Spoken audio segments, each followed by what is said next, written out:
we've got two demos today that we're going to do write-ups on. This one's going to be called nuclear isotope demo. This is the components of a smoke detector. And this is going to be what I want you to write up, okay? So the first part of it that we're going to do is we're going to show what the radioactive source is in here. There's also a lovely site that even has an iPhone app called How Things Work. Okay? If you're ever curious about how things work, including this thing in your house, looking them up on How Things Work is a good resource. The smoke detector has a metal cage that's vented.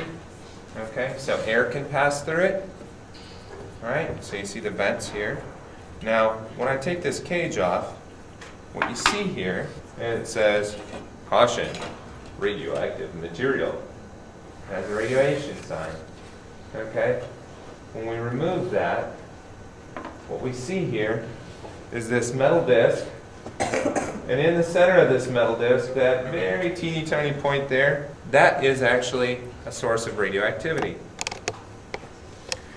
So, we're going to figure out what kind of a source of radioactivity it is. This is a Geiger counter. This is the detector head, okay?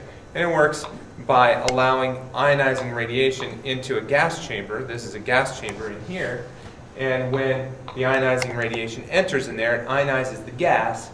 This gas is under a voltage potential of about 1,000 volts. And so it collects the ions and creates a click, by the way. Now, you see what's happening here? I'm exposing it at different distances.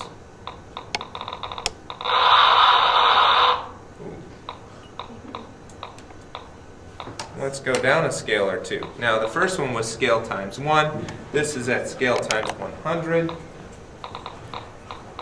So notice, I'm an inch away, not much on the meter. Alrighty then. Scale times 1,000. Inch away. Half a centimeter away. And the crowd goes wild. What's that? Is it going to go all the way to the top? Well, let's see.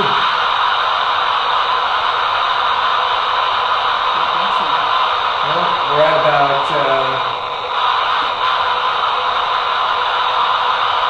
that scale on the top.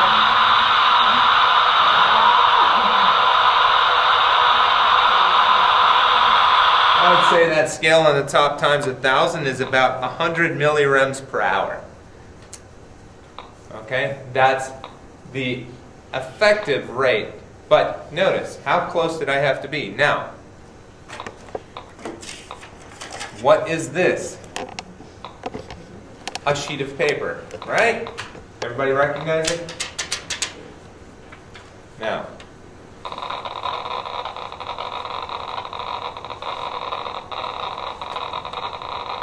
The 1,000 scale? still at the same 1,000 scale. It blocks a lot of it. Now watch. Are you ready? Are you ready?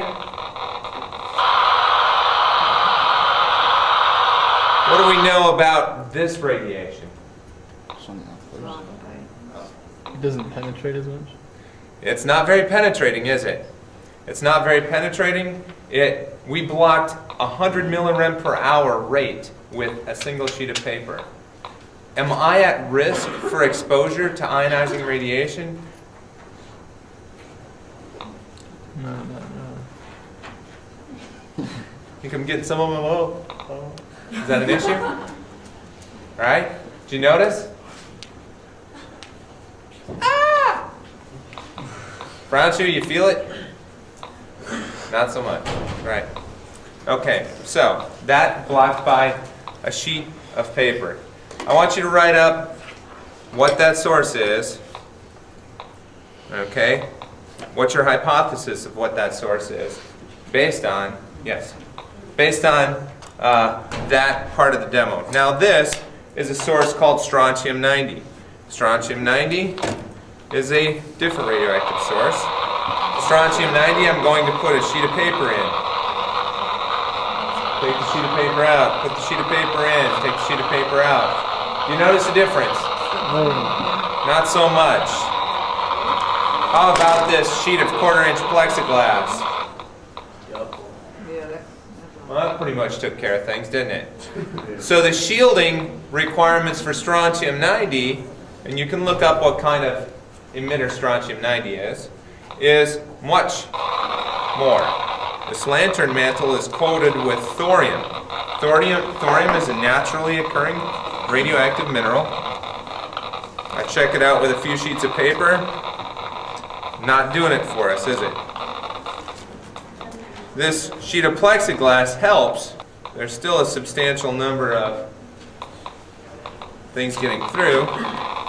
Now we take this sheet of lead. How are we doing? coming down. Lead does a better job. Here's a graduation gift for one of the professors that retired here about 15 years ago. When he graduated college, he got this Benrus watch that used to have a radioactive dial. It still does, exactly. And it too is not shielded by a sheet of lead. So when you write up the smoke detector source and what you hypothesize it to be, and then you can look it up to find out if you were right. That was a smoke detector. I want you to hypothesize what kind of emitter it was. By the way, the others were then beta for strontium-90 and gamma for the thorium. And by the way, this was radium. The watch was radium. Do you want those on the radar? No, I just want you to know it.